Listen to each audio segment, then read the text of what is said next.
Sudah tapi bagi kita semua, karena pada hari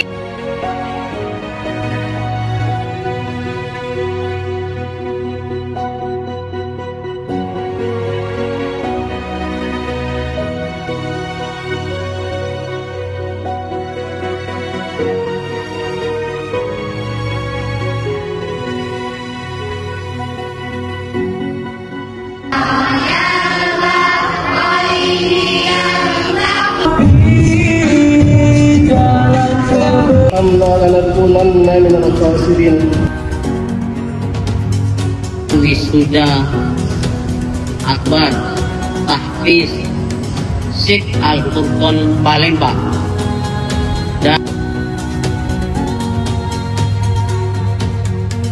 membahagiakanmu di dunia.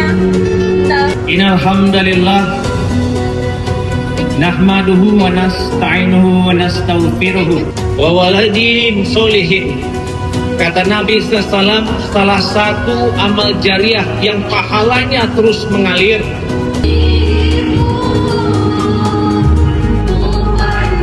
Ayah, ibu, doakan anakmu berkumpul bersama di surganya nanti.